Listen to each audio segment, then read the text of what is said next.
Bonjour les amis, aujourd'hui je vais vous raconter l'histoire de Willie Pruitt et de John Quarles. Cette histoire a été racontée par le prophète William Marion Branham dans la brochure intitulée « Être pardonné » prêchée le 28 octobre 1963 à Tucson. Une fois, on m'a raconté une petite histoire. Cela m'a beaucoup aidé. Un garçon avait été kidnappé autrefois. Je pense que vous tous, vous avez appris l'histoire de la Bible et vous avez appris l'histoire de l'Église.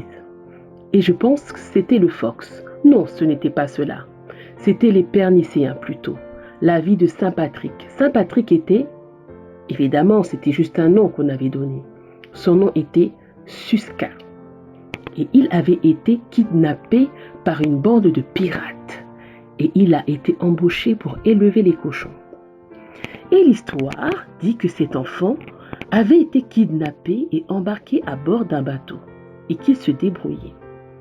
Et le vieux capitaine tomba malade un jour et il fut sur le point de mourir. Il était très malade, très loin en mer et le vieil homme à la barbe grise était couché dans sa cabine.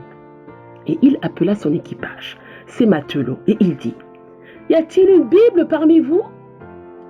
Il dit « Quand j'étais enfant, j'étais élevé en chrétien.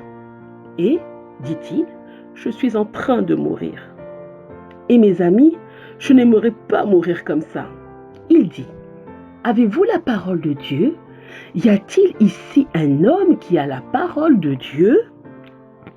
Finalement, là derrière dans le groupe de gens, un petit garçon se tint debout et dit « Monsieur, j'ai une Bible, je suis chrétien. Je l'ai avec moi. » Il dit « Approche, fiston. » Il dit « Es-tu sérieux en disant que tu as une Bible ?» Il dit « Oui. » Il dit « Ma mère et mon père étaient chrétiens et j'ai donné ma vie à Christ quand j'étais encore tout petit et j'emmène sa parole avec moi partout où je vais. » Il dit « Je l'ai mise sur mon cœur et elle est dans mon cœur. » Il dit « Lis-moi quelque chose là-dedans, fiston, avant que je ne meure. » Et le petit ouvrit dans Ésaïe 53, verset 5. Et il y était écrit ceci. Il était blessé pour nos péchés. Il était brisé pour notre iniquité. Le châtiment qui nous donne la paix est tombé sur lui. Et c'est par ses meurtrissures que nous sommes guéris. Et quand il a dit cela, le vieux capitaine dit « Peux-tu continuer de lire ?» Le petit garçon dit « Puis-je faire un commentaire ici ?» Le vieux capitaine dit au garçon « Vas-y, vas-y. » Il dit « Avant que je ne sois arraché à ma mère, qui était une bonne chrétienne, dit-il, vous savez, elle me lisait beaucoup cette écriture. Et savez-vous comment elle la lisait ?» Et le vieux capitaine dit « Non, fiston, j'aimerais entendre comment ta mère, une chrétienne, lisait cela. » Il dit « Voici comment elle lisait cela. Il était blessé pour les péchés de Willie Pruitt. Il était brisé pour l'iniquité de Willie Pruitt.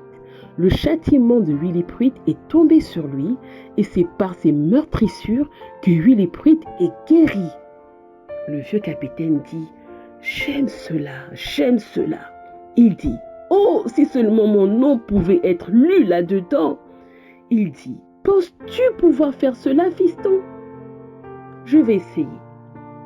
Il était blessé pour les péchés de John Quarles, il était brisé pour l'iniquité de John Quarles, le châtiment de John Quarles est tombé sur lui et c'est par ses meurtrissures que John Quarles est guéri. Les larmes coulant sur sa barbe, il dit « Apportez-moi mes habits, Jésus-Christ m'a guéri. Je lui donne ma vie. » Oh mon ami, si seulement vous pouvez lire votre nom là-dedans. Oh, si je peux lire mon nom. Il était blessé pour les péchés de William Branham. Il était brisé, non pas l'église, non pas ceci, non pas les credos, mais brisé pour mon iniquité. Le châtiment qui donne la paix est tombé sur lui et c'est par ses meurtrissures que William Branham est guéri. Oh, si seulement nous pouvons lire notre nom dans l'écriture et réellement exprimer cela. C'est que cela, lire notre nom là-dedans, fait que nous recevions le pardon. Car quand nous réalisons qu'il était blessé pour nos péchés, brisé pour notre iniquité, Amen. Que Dieu vous bénisse, les enfants.